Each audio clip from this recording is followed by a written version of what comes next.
recording now. All right. Ms. Rainwater, Principal for Liberty High School in Frisco, Texas.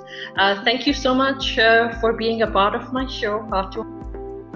So I think like a lot of educators, I came from a family of multi-generations of teachers. Wow. So like many others, I always swore I wasn't going to be a teacher. So I went to college and I have a degree in mathematics where I studied math, and I got an internship at a job at a desk. And throughout the whole time, I thought, this isn't what I want to be doing. This isn't what I love. So I started teaching. I taught for 15 years. I taught in Austin and Carrollton and Highland Park. And then my husband and I moved here a little bit before 2000. And I started teaching at Frisco High when it was only one high school in 2000. So I've been in Frisco ISD since 2000, where we had a lot less kids, a lot less schools. I was privileged to open up Wakeland High School as their math instructional coach.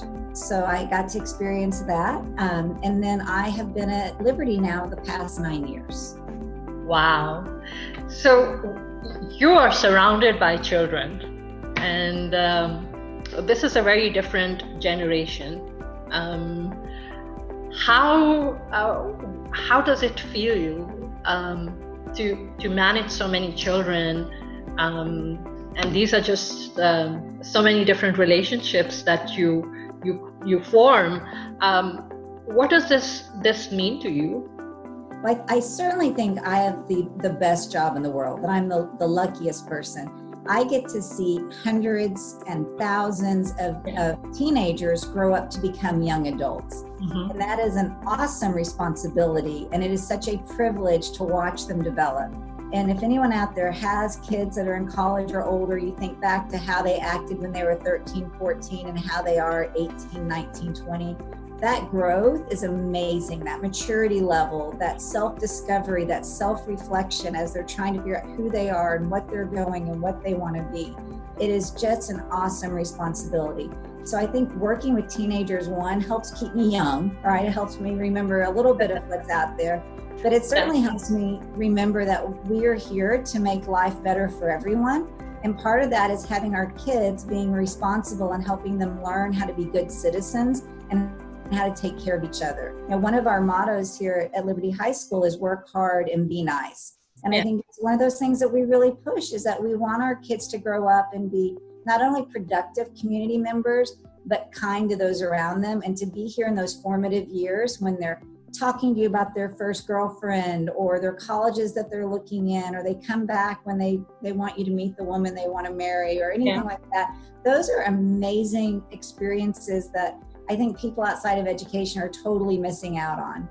Absolutely. And I myself, I'm an immigrant. I didn't go to school in the US, but I know when I was going to high school and the relationships that I was creating with my own principal and our teachers, and the imprint and the impact that they had on my life, I think in shaping who I am today. Just priceless memories and relationships, and that's wonderful. I know that we're going through a very difficult phase, especially during this time of COVID and this pandemic. How has this impacted your journey? Because I know we've all become very creative. We are stepping outside the box and doing different things. How has this impacted you? How did you react to the crisis? Well, it certainly has changed traditional education. You know, the week before all this began, I started in San Antonio with our basketball girls at the state championship. I came back on Saturday or Sunday morning and I went to an ACDEC banquet. And then I think it was Monday or Tuesday, I went to softball game, and then it just stopped. So it very quickly changed the nature of education and traditional education. I think it's, for those of us that are teachers, it's hard because, like everybody else, it's the kids around us. It brings the energy and it helps us know that what we're doing is what they need. I think for a lot of us, it helped us realize that we have to really be very cognizant of kids' social emotional needs, that it's harder to know if kids are doing okay if they're not in front of you, and that we have to be more, more innovative in how we use technology to reach our kids, and that we also have to really narrow down on, is this really what we're doing? Is it having the desired effect we want it to have? Is it getting kids together? So looking at lessons and saying, how then can kids get together on an electronic platform and through technology and collaborate? Because teenagers, especially kids, they have to have that social interaction. So how can we get that together? How can we make sure that their counselors are checking in on them and they feel connected? How can we make sure that their clubs that they're involved in or their teams are still creating that safe place? Because for a teenager, school is really, it's like your job, but for them, it's where they live, it's where they have their identity, it's where they're the most independent. So these kids have been gone from being up here where they're living this very independent life to being at home full time. So it's really looking at making sure that their needs are met, and it's hard to do when they're not in front of you. It has been amazing though, the number of kids, I've certainly learned a huge generational divide.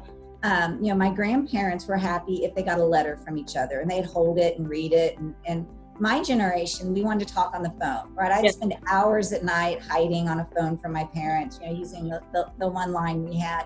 And then the younger teachers that we have, they email and then they text a lot. Well, these kids are so used to Snapchat, they're so used to FaceTime, they want to see you. So I've been amazed at the number of kids that have reached out to me and they're like, can you get Miss So-and-so to Zoom with us? Can you get Miss So-and-so to communicate?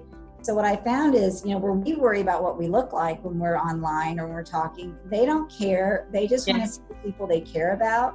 And getting an email from you, getting a phone call from you does not mean the same thing to these kiddos as actually seeing your face and communicating. Absolutely. It's that connection. It is. And so we've got to change the way we meet with them so that they can have that face-to-face, correspondence with us. And it really has helped see, I have teenagers at home. Yeah.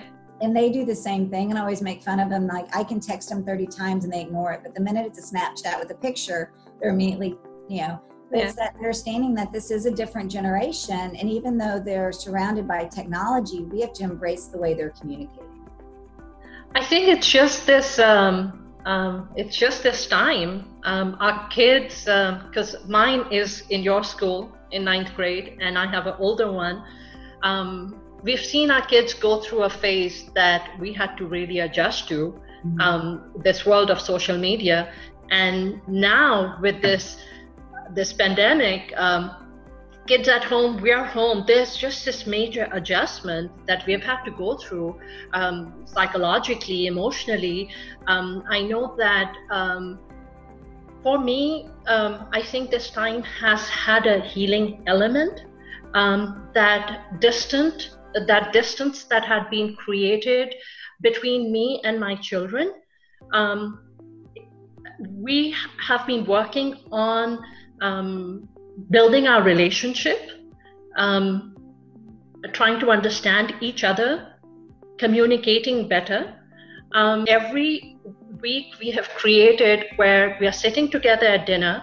After dinner, we are dedicating this time where my family sits down, and it's like a no judgment zone. You can say whatever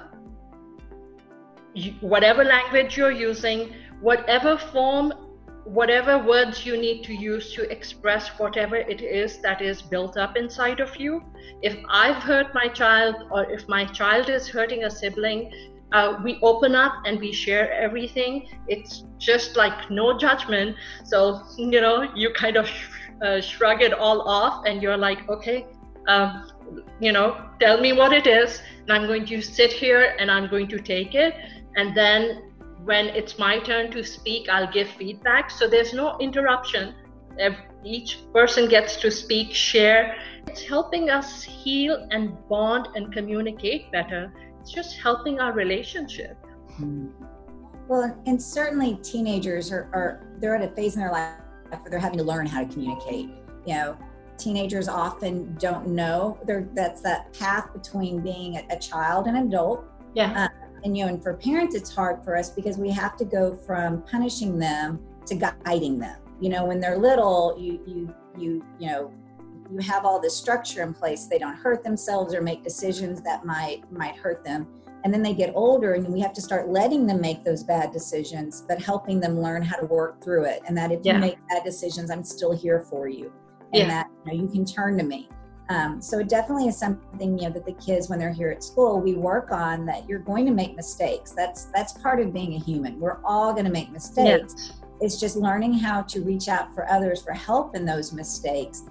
Because a lot of times once they get out in the real world, a mistake that they may be too big for them to handle. So you want them to be able to reach out to their family.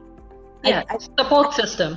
Absolutely. And I do think a lot of us have been extremely scheduled, extremely over engaged in other areas. So this time has given us a time as families to sit down together, to slow down, to reprioritize. Right. To buy that puzzle, to sit and talk, I think it has been very rejuvenating for a lot of our families. Absolutely. And to force them to force us to find new ways to communicate. But now it's like you go out and it's such a delight to see families walking together, they're bicycling together, just bonding. This time has given us a chance to just kind of sift through what our priorities really need to be and the essence of being a family. Tell me, what changes are you expecting in the future with everything that's going on when you start the next school year? Well, right now, we don't really know what the next school year is going to look like. There's a committee that's working on multiple different plans. One plan is that it's a traditional plan going back to face-to-face instruction. The next plan is that maybe it's a blended plan, that some of it is face-to-face and some of it is online. And then finally, the option is if we have to go back, if we have school closures again. I don't know the details of any of those plans right now to know what they would look like. I think the biggest thing going forward is that we're going to have to leverage technology to access our kids. And this has been a great impetus for some of our teachers that are a little hesitant to technology to kind of grab on and start learning it. And I think it's also going to force us to be more flexible. I know we all like to plan, and as teachers, we like to say, well, we're going to do this and we're going to do that. But to understand that we have to be flexible. When you look at College Board and the AP tests and how they went from sitting in rows, taking a test in front of us to online at home in just a matter of weeks, rescheduling, I think that's the way education is going to be for a while. I don't know if we can say this is what it's going to look like. I think we just all have to be willing to be flexible. And I think for us as teachers, the biggest thing is to model for our kids a positive outlook on what's coming. They don't know. They don't know what's ahead. This isn't anything that any of us have experienced. Yeah. But if we're positive and we look at it as a challenge and something that we can do and something that will be a memory that in the end we'll look back on and be proud of how we handled it, I think that'll help our kids a lot. Absolutely. What advice do you have for the children? I think the biggest advice for the kids, to be honest, the kids that I've spoken to are doing a great job with it. And they have reached out to me and the things they have told me, I've been so impressed. I think the biggest advice for us as adults is just follow our children. They're handling it really well. I mean, they're not stressing about the stuff that we're stressing about. They got on with online learning and they did the best they could. They reached out for their teachers when they needed help. They took everything in stride. So I think that the best thing I can tell students is just be patient. This won't last forever. And I know in terms of their life, this is a very, the 4 years of high school in terms of their 18 years of living is actually a very long time for them. Versus those of us that have lived a little longer. But just, that this will pass and that regardless, we're going to grow and learn from this experience. So even though this isn't what anybody wants, I would rather have a building full of kids and hear them and see them together. But we know in the end that we're all going to be better for going through it together. And I think what this is teaching us as well as the children, that literally the only constant in life is change. Absolutely. Evolving and just learning from it. What advice do you have for parents? You know, I think for parents, what you talked about is great. Is just learning to listen to your kid. Kids in high school, it's almost like, you know, even when your kids are little, you talk about how they're so much better behaved out than at home. You know, kids are actually in high school are very intuitive. They're very thoughtful. They think a lot about the world around them. And so tap into that, talk to them about what they think, listen to their ideas. Sometimes, you know, they have a lot to give. So I say, just, you know, remember that they're becoming young adults. In a matter of time, all the kids at this school are going to be old enough to vote. So I always tell them, if we trust them to vote, we have to trust them to have those adult conversations. So as parents, I would say, engage with your kids, talk to them, let them talk to you about their concerns, their feelings, their thoughts, let them kind of lead the way. And for us to model what it is, to be positive and to look at something in the best positive light. I've heard that, you know, I was reading this article which was talking about a lot of parents or a lot of children are thinking about, especially graduates, they're thinking about taking some time off before resuming, before starting college, taking like a year off. What are your thoughts on that?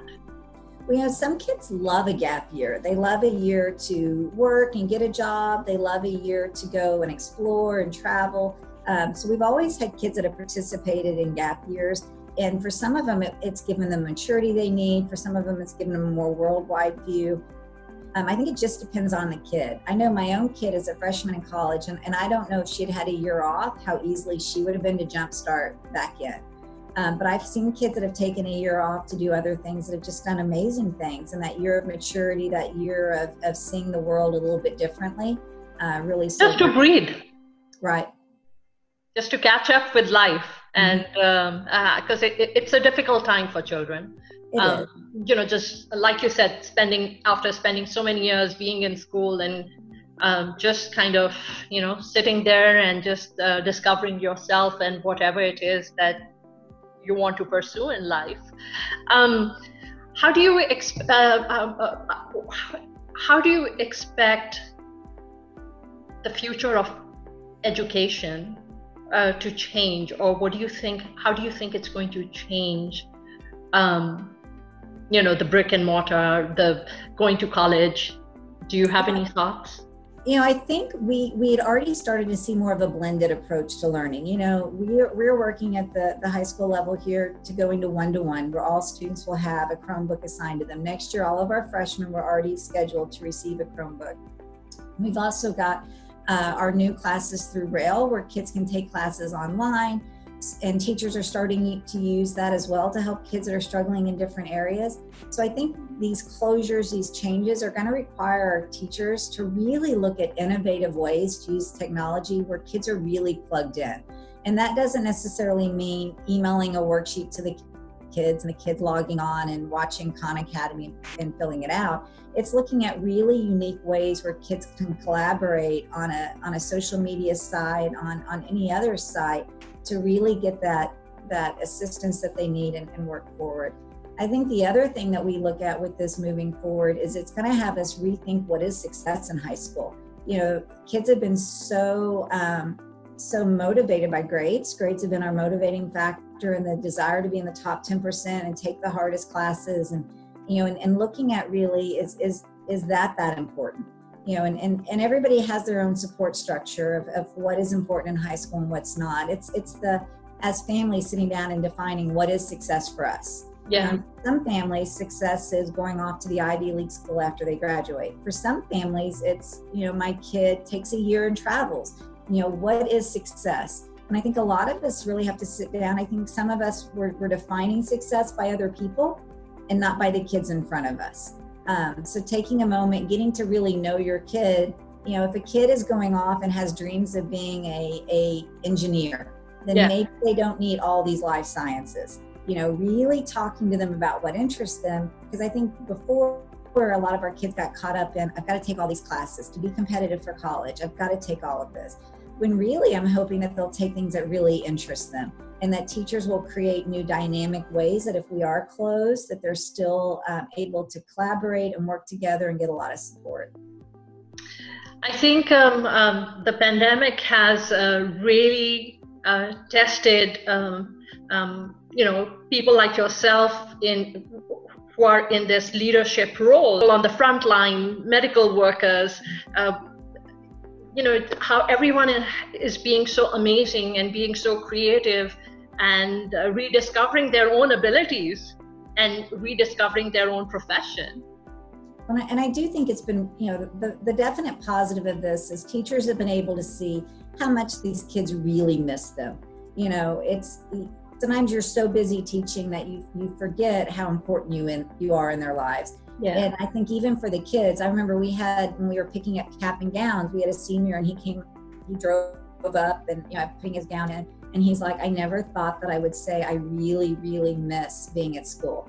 So it's really helped us realize that it's not just a job. It is a place where young adults grow up and get ready to move on, and that's an amazing thing. And it means a lot to know that kids are missing us, that parents are missing us. We are certainly during this creating a better collaborative partnership with parents than ever before.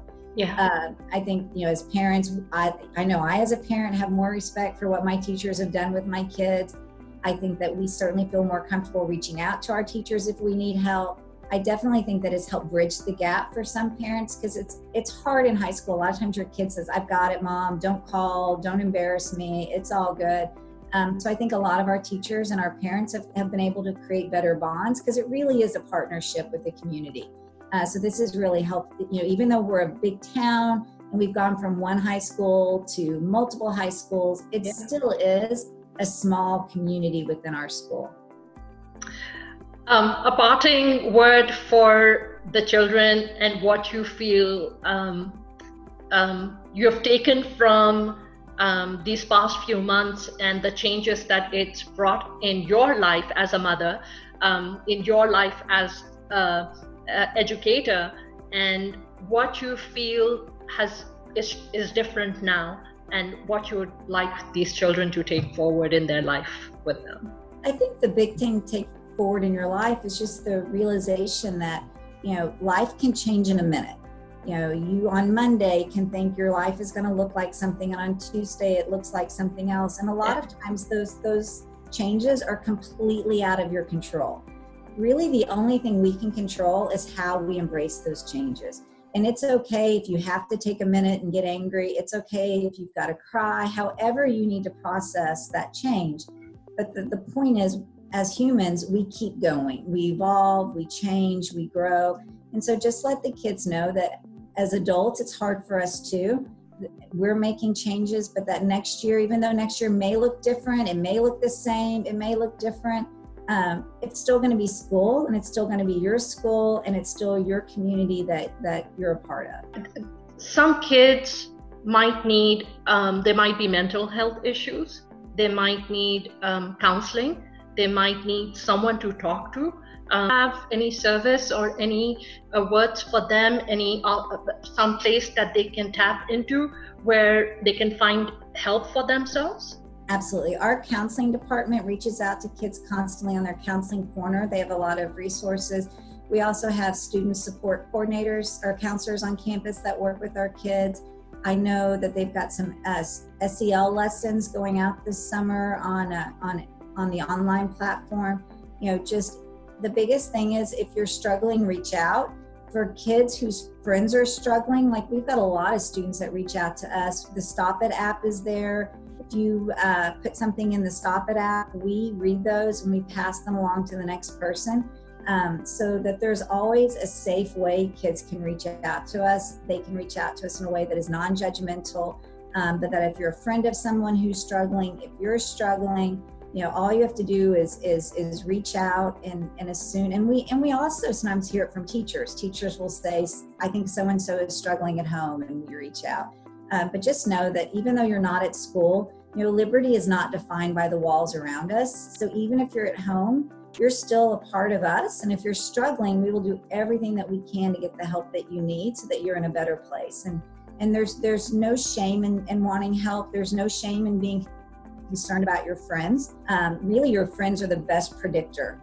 We have kids that call and say, my friend isn't playing video games with me anymore, or sleeping all the time. And it's not, those are wonderful things for kids to tell us, because that's insight into what this kid is going through. And maybe they just need a connection. Maybe they need to check out. Maybe they need something better. But the best way to get it is to tell, and especially for students out there, the best way to get it is to tell an adult, whether it is your parent, your friend's parent, whether it is a religious leader, whether it's a teacher at school or a counselor or anyone, or the Stop It app. The best way to get your friend help is just to reach out. And there is a army of people that are waiting to help. Sounds perfect. Ms. Rainwater, thank you so much for spending this time with me. Well, it's nice to see you. Have a great day. And you as well. Thank you.